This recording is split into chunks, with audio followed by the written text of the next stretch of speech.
Good evening lavish.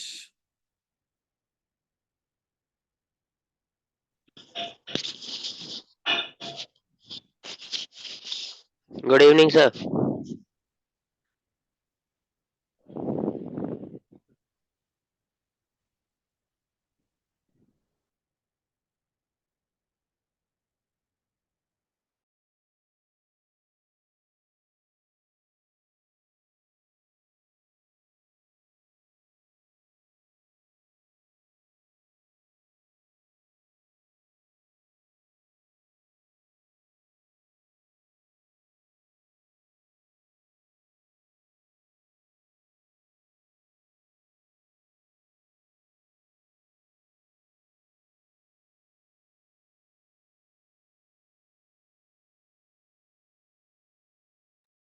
Lavish मेरी आवाज आ रही बेटा? Yes sir. Hello. Hello sir. Okay, अभी तो बात मुझे आवाज आएगी। हाँ लविश, आवाज क्लियर है? Yes sir. ठीक है, 2-3 मिनट वेट कर लेते हैं। एक बार तान्या और ज्वाइन कर ले, फिर अपन स्टार्ट कर। Sure sir.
Good evening Tanya and lavish.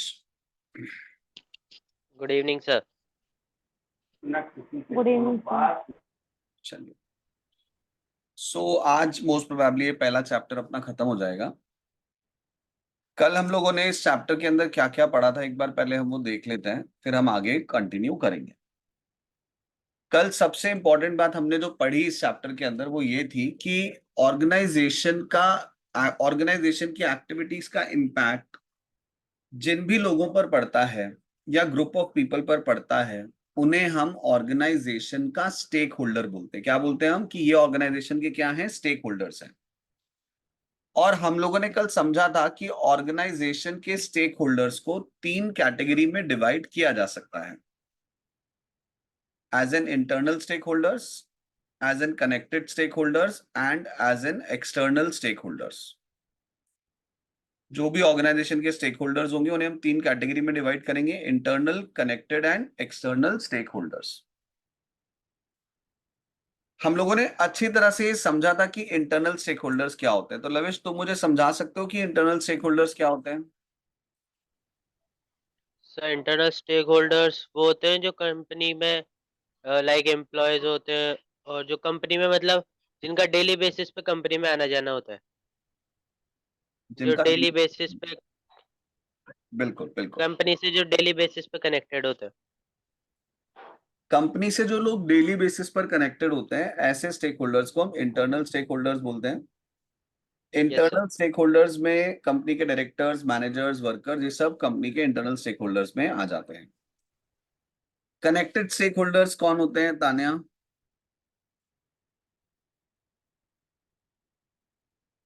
Who are the connected stakeholders of the company? तो जो बिजनेस के साथ कनेक्ट तो होते हैं लेकिन डेली बेसिस पे नहीं, मतलब उनका लिमिटेड इंटरफेरेंस होता है।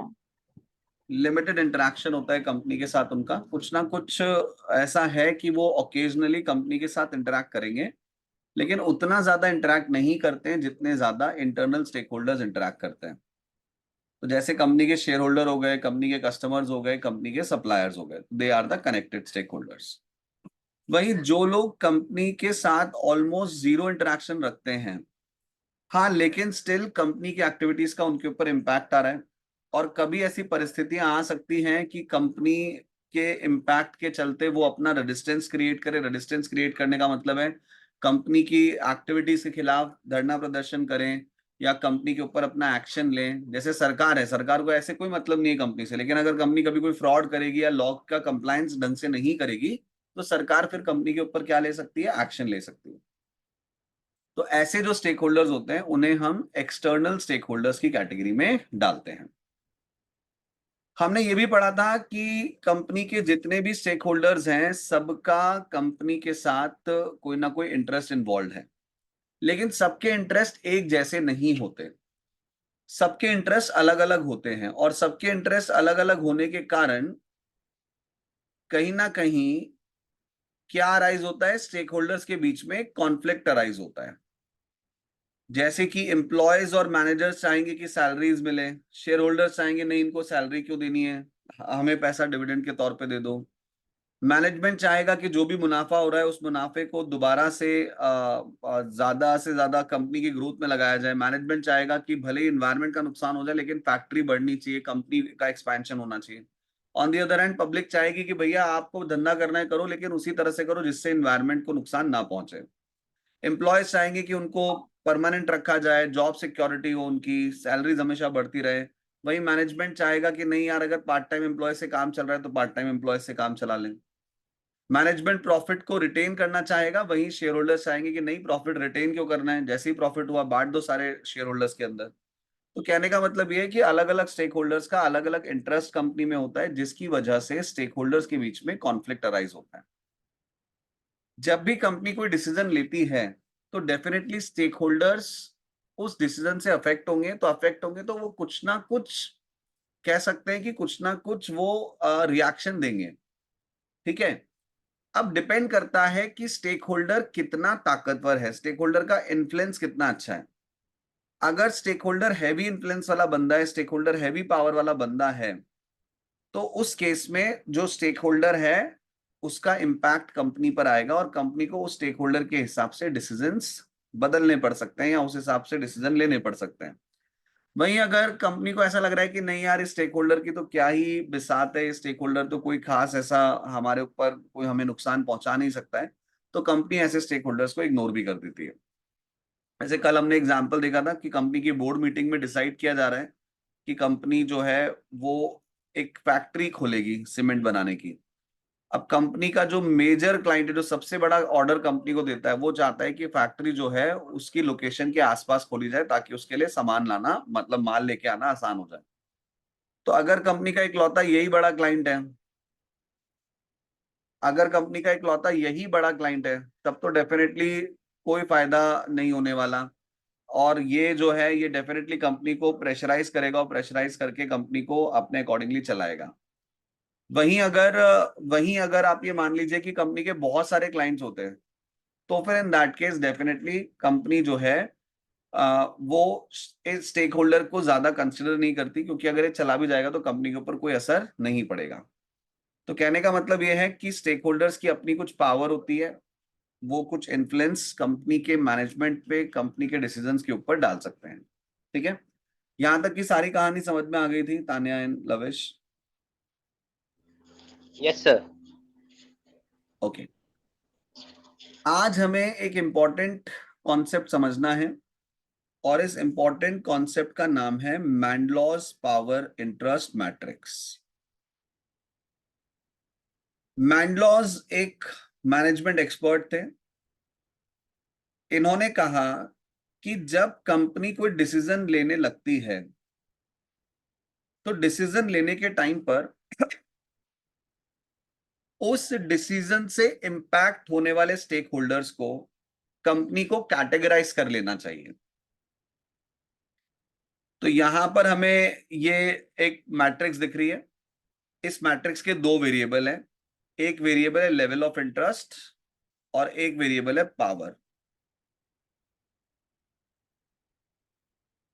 ये जो सबसे पहला रेक्टेंगल है ये दो वेरिएबल्स को रिप्रेजेंट कर रहा है, इंटरेस्ट के मामले में लो और पावर के मामले में भी लो। इसका मतलब यह है कि इस रेक्टेंगल में हम उन स्टेक होल्डर्स का नाम लिखेंगे जिन जिन स्टेक होल्डर्स का कंपनी के अंदर कुछ खास इंटरेस्ट नहीं है, ऑर्गेनाइजेशन में कुछ खास ज्यादा इंटरेस्ट नहीं है उनका। दूसरी बात, इन स्टेक होल्डर्स की एज सच कोई पावर भी नहीं है कि ये कंपनी को परेशान कर सके। तो ऐसे स्टेक होल्डर्स का नाम कहां लिखेंगे हम? इस फर्स्ट रेक्टेंगल में लिखेंगे, जिनका लेवल ऑफ इंटरेस्ट भी काफी कम है एज वेल एज जिनकी पावर भी काफी कम है। जब कंपनी कोई डिसीजन लेगी तो इन स्टेक होल्डर्स को कंपनी क्या कर सकती है? इग्नोर कर सकती है। इनके प्रति कंपनी को कुछ खास एफर्ट नहीं डालना है, मिनिमल मिनिमल एफर्ट्स। तो इनके बारे में ज्यादा सोचने की जरूरत नहीं है। फिर ये जो सेकेंड रेक्टेंगल है, यहां पर कंपनी उन स्टेक होल्डर्स का नाम लिखेगी जिनका इंटरेस्ट तो काफी है, कंपनी में इंटरेस्ट तो हाई है, लेकिन स्टिल जिनकी कुछ खास पावर नहीं है। मतलब ये काफी ज्यादा मतलब तो रखते हैं कंपनी से, लेकिन कंपनी के डिसीजन मेकिंग प्रोसेस को ज्यादा अफेक्ट नहीं कर सकते, कंपनी के ऊपर कुछ खास असर नहीं डाल सकते। ऐसे स्टेक होल्डर्स को कंपनी को बस इंफॉर्मेशन दे देनी चाहिए कि हम ये डिसीजन ले रहे हैं, इनको बताते चलो आप। इनको ये नहीं लगना चाहिए कि भाई हमको तो देखो कंसिडर ही नहीं किया कंपनी ने, बस इनको आपको क्या करना है? बताना है। इनके हिसाब से डिसीजन नहीं लेना है, लेकिन डिसीजन आपको इन्हें क्या करने हैं? इन्फॉर्म करने हैं प्रॉपरली। जो स्टेक होल्डर्स फर्स्ट कैटेगरी में आते हैं इनको तो आप नहीं भी बताओगे ना तो चलेगा, कंपनी ने डिसीजन ले लिया नहीं भी बताया तो चलेगा, कोई प्रॉब्लम नहीं है। बिकॉज इन स्टेक होल्डर्स का ना तो कुछ खासा इंटरेस्ट है कंपनी के साथ और ना ही इन स्टेक होल्डर्स की कोई पावर है। बात समझ में आ रही है? यस और नो? Yes sir. ओके। अब इस तीसरी कैटेगरी में, इस तीसरे रेक्टेंगल में हम उन स्टेक होल्डर्स का नाम लिखते हैं जिनका इंटरेस्ट कम है कंपनी में, लेकिन जिनकी पावर काफी ज्यादा है। यानी कि ये कंपनी से कुछ खास मतलब तो नहीं रखते, लेकिन ये कंपनी को परेशान कर सकते हैं। ठीक है, इंटरेस्ट तो कम है लेकिन पावर इनकी काफी ज्यादा है। ऐसे स्टेक होल्डर्स को हम कहा नोट करेंगे? थर्ड कैटेगरी में नोट करेंगे। इन्हें आपको सेटिस्फाइड रखना चाहिए। मतलब आप कोई डिसीजन ले लो, लेकिन डिसीजन लेने के बाद आप इनको बुलाओ और इनको पूरी तरह से तसल्ली दो कि भाई हमारा डिसीजन आपके अगेंस्ट में नहीं है। लास्ट कैटेगरी में आते हैं वो स्टेक होल्डर्स जिनका कंपनी में इंटरेस्ट भी काफी ज्यादा है और जिनका पावर भी काफी ज्यादा है। यानी कि ये अगर चाहेंगे तो कंपनी के ऊपर बहुत हैवी इंपैक्ट डाल सकते हैं, कंपनी को परेशान कर सकते हैं। तो ऐसे स्टेक होल्डर्स कहां आते हैं? की प्लेयर्स में आते हैं। आपके डिसीजंस इनके हिसाब से होने चाहिए। अगर आप इनके हिसाब से डिसीजन नहीं लोगे तो डेफिनेटली आपको काफी ज्यादा परेशानियों का सामना करना पड़ सकता है। अब जैसे देखो, एक एग्जाम्पल के तौर पर ले रहे हैं अपन, कोई कंपनी है, उसका कोई ओकेजनल कस्टमर है। ओकेजनल कस्टमर मतलब कभी कभार ही जाकर के कंपनी से कोई माल खरीदता है। तो ऐसे कस्टमर की कोई पावर भी नहीं है, भाई ज्यादा से ज्यादा क्या करेगा? नहीं खरीदेगा माल तो मत खरीद भाई, वैसे ही तो कभी कभी आ रहा है माल खरीदने के लिए। और इसकी पावर भी, इंटरेस्ट भी कुछ खास नहीं है कंपनी में, क्योंकि ये जो है बहुत ओकेजनली सामान खरीदता है कंपनी से, बहुत ओकेजनली माल लेता है कंपनी से। तो ओकेजनल कस्टमर को हम कह सकते हैं कि ये फर्स्ट कैटेगरी में आएगा। और इस तरह के कस्टमर को डिसीजन लेते समय आपको कंसिडर करने की जरूरत नहीं है। राइट? Is that clear? बात समझ में आ गई? Yes sir. Okay, second stakeholder है एक बैंक, जिसने कंपनी को एक लोन दे रखा है। अब इसने लोन दे रखा है तो इसे कंपनी से ब्याज चाहिए टाइम टू टाइम। ये भी एक्सपेक्ट करेगा कि कंपनी अपना टाइमली रिपेमेंट कर दे, यानी कि जब लोन का टाइम खत्म हो जाए तो पैसा लौटा दे। तो डेफिनेटली बैंक का जो इंटरेस्ट है कंपनी में वो हाई है, इसको आप लोन ही बोल सकते हैं। हर महीने के महीने ब्याज लेना है इसे, हर महीने के महीने अपनी ईएमआई लेनी है, तो इसका जो इंटरेस्ट है वो डेफिनेटली क्या है, हाई है। हाँ, लेकिन ये बैंक कंपनी के ऊपर कोई असर नहीं डाल सकता। कंपनी अपने डिसीजंस लेते समय इस बैंक से कुछ खास पूछेगी नहीं, और ना ही अगर मान लो कोई डिसीजन बैंक को पसंद नहीं भी आ रहा है तो बैंक कंपनी का क्या बिगाड़ लेगा। तो इसे आप सेकंड कैटेगरी में रखेंगे। कंपनी को इसके बारे में भी कुछ बहुत ज्यादा सोचने की जरूरत नहीं है डिसीजन लेते समय। आपको बस सिंपली क्या करना है, इनको इन्फॉर्म कर देना है कि भाई हमारी कंपनी जो है अब ये डिसीजन ले रही है। ठीक है, जैसे कि कोई कंपनी है, सपोज वो अपना प्रोडक्शन हाउस शिफ्ट करना चाहती है, जहां वो पहले प्रोडक्शन करती थी वहां से उठा के दूसरी जगह जा रही है वो। तो ओकेजनल कस्टमर्स के बारे में कुछ सोचने की खास ऐसी जरूरत नहीं, क्योंकि ओकेजनल कस्टमर को कभी कभी माल लेना है। ओकेजनल कस्टमर को हम नहीं भी बताएंगे डिसीजन के बारे में, there is no problem. Occasional customer को जिस दिन पता चलेगा उस दिन बता देंगे, हाँ भाई हमने यहाँ से प्रोडक्शन हाउस अपना शिफ्ट करके दूसरी जगह पे कर दिया है, तो माल लेने वहां आ जाना। कभी कभी तो आएगा ना, ठीक है, मिनिमल एफर्ट। जिस बैंक से लोन ले रखा है उसको जरूर आपको इंफॉर्मेशन देनी चाहिए कि भाई हमने हमारा प्रोडक्शन हाउस शिफ्ट कर लिया है। तो अगर आपको कभी कोई लेटर भेजना हो, कोई कम्युनिकेशन करना हो, तो हमारे नए एड्रेस पर आप कर लेना। हाँ, ये बैंक वालों से पूछने की जरूरत नहीं है कि प्रोडक्शन हाउस शिफ्ट करें कि नहीं करें, क्योंकि बैंक का इंटरेस्ट भले ही ज्यादा है, लेकिन बैंक का कोई खास इंपैक्ट ऑर्गेनाइजेशन पर नहीं है। बैंक की जो पावर है ऑर्गेनाइजेशन को अफेक्ट करने की, वो कंपैरेटिवली लो ही है, वो कुछ ज्यादा नहीं है। अच्छा, जिस दूसरी जगह पर प्रोडक्शन हाउस शिफ्ट होने वाला है वहां पर एक एनजीओ है जो एनवायरनमेंट को बचाने का काम करती है। अब इनका कंपनी में कुछ खास इंटरेस्ट तो नहीं है भाई, क्योंकि ये तो एनवायरनमेंट को बचाने का काम करती है ना, तो ना तो ये कंपनी के कोई कस्टमर है ना ही कंपनी के एम्प्लॉयज हैं। इनका कुछ खास इंटरेस्ट नहीं है, लेकिन कुछ खास इंटरेस्ट नहीं है, बट इनकी पावर बहुत ज्यादा है। अगर इस एनजीओ को आपकी प्रोडक्शन एक्टिविटी पसंद नहीं आई, अगर इनको ऐसा लगा कि आपकी फैक्ट्री से बहुत पॉल्यूशन हो रहा है, तो ये आपके लिए काफी सारी प्रॉब्लम्स क्रिएट कर सकता है। तो ऑर्गेनाइजेशन को क्या करना चाहिए, ऑर्गेनाइजेशन को इस एनजीओ को सेटिस्फाई रखना चाहिए। सेटिस्फाई रखने का मतलब है कि प्रोडक्शन हाउस जब वहां पे शिफ्ट करने का डिसीजन ले तो इस एनजीओ को बुला ले मीटिंग में, बुला करके और इनको समझाएं कि भाई देखिए हम जिस तरीके से प्रोडक्शन करेंगे ना उस तरीके में किसी भी तरह का कोई पॉल्यूशन नहीं होता है, बहुत सिंपल तरीका है हमारा। So that is the third type of stakeholders where you simply have to just keep satisfied, right? Is that clear? Yes sir. अच्छा, कंपनी का फाउंडर है जिसका कंपनी में 80% का शेयर है। अब 80% का शेयर तो बहुत बड़ा हो गया, तो बहुत बड़ा स्टेक होल्डर हो गया कंपनी का। एक सेकेंड होल्ड करना बेटा।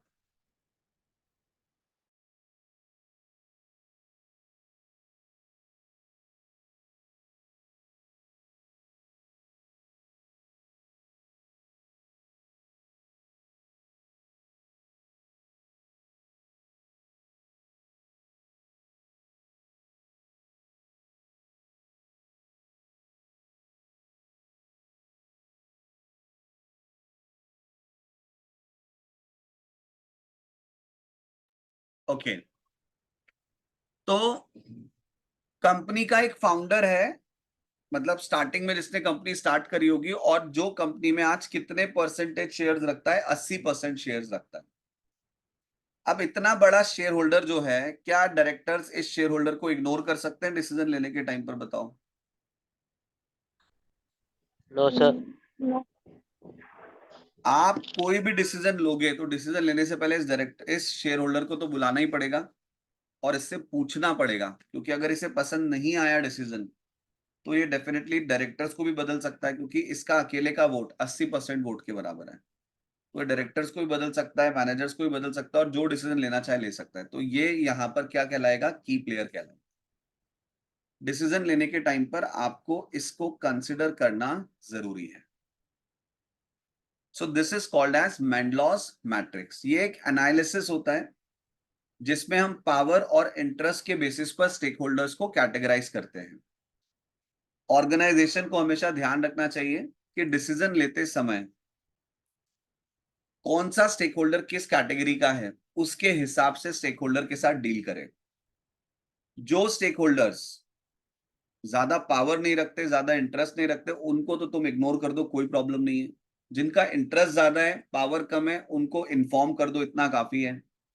जिनका इंटरेस्ट कम है लेकिन पावर ज्यादा है, ठीक है, आप डिसीजन ले लो, लेकिन इनको आप पूरी तरह से सेटिस्फाई करो, इनको कन्विंस करो अपने डिसीजन को सही साबित करने के लिए।